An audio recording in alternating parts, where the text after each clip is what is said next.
Good morning. I guess you would call this part 2 of our fleece hat tutorial.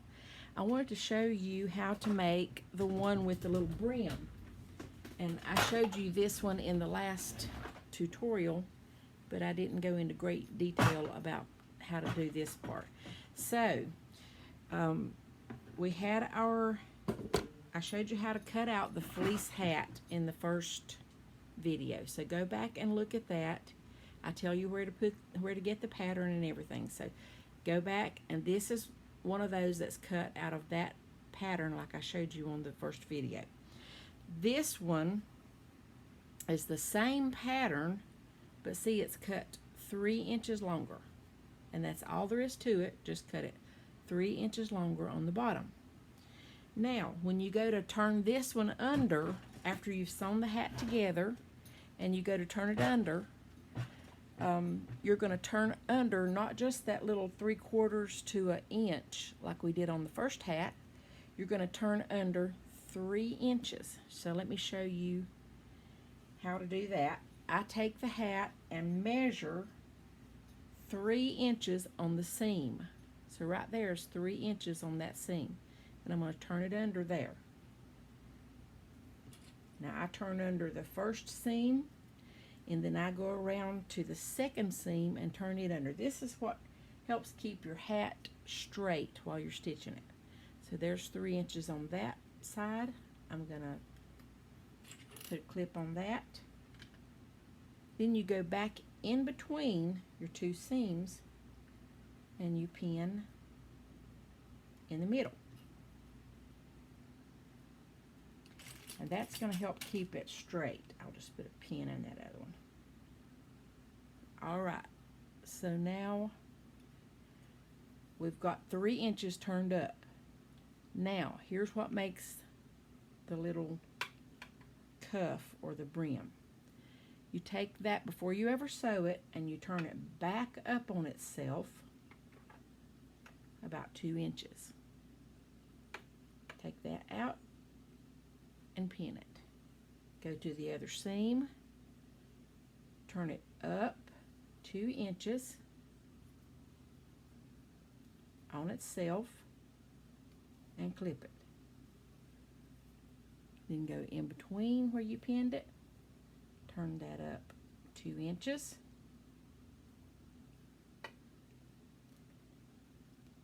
and pin it. You see what it's doing? We've just got one more. We're going to turn this one up 2 inches. Now, you've got that beautiful little cuff or brim all around your hat. Now we've got to pick out a decorative stitch to put on it. So I am ready now to start stitching the top stitching on my cap. So I'm going to choose, I think I'm going to choose number 37, which is a decorative stitch. So 3 and then 7. I'm going to leave it at the widest width because I want it to be wide enough to show up. But I'm going to change the stitch length to about 1.5. If you make those stitches really, really short, it uses a lot of thread and takes a long time. So I've got my presser foot down. So now we're going to start my decorative stitch.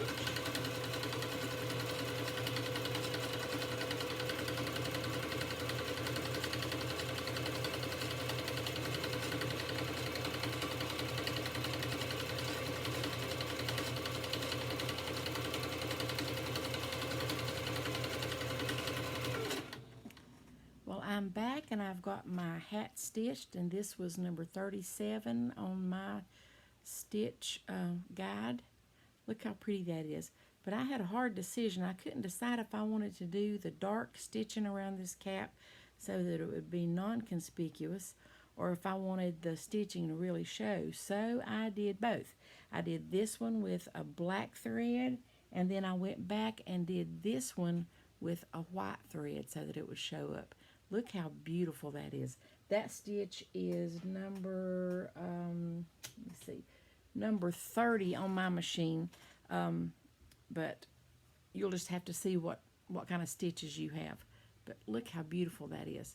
Now I have 3 tips for you when using these decorative stitches like this. Number 1, don't try to sew fast, because on these decorative stitches there's so much thread going in and so many stitches going in, you're likely to break your thread if you try to go fast. So go nice and slow. Secondly, if you do break a thread or your bobbin runs out or something like that, just stop sewing. Don't raise your presser foot. Don't take the needle up. Just leave it right where it is so that it knows where to start sewing and what to do when you get the thread back on or the bobbin back in.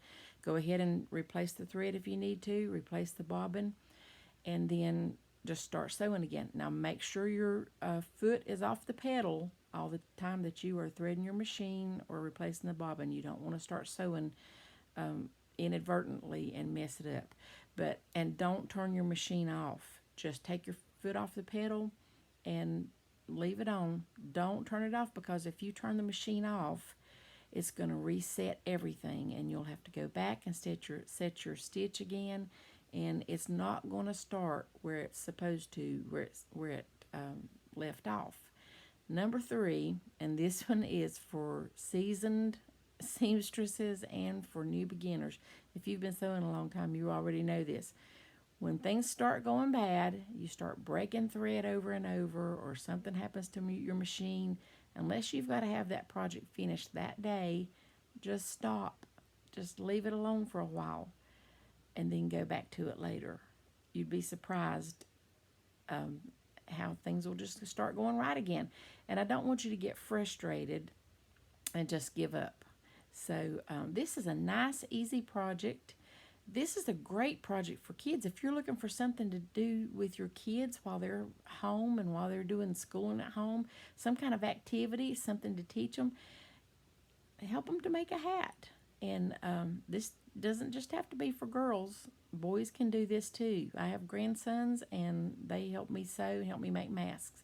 So let me see some results. I want to see what you've done. So send me some pictures and tag me in it, and I am just so excited to see your hats. You guys take care.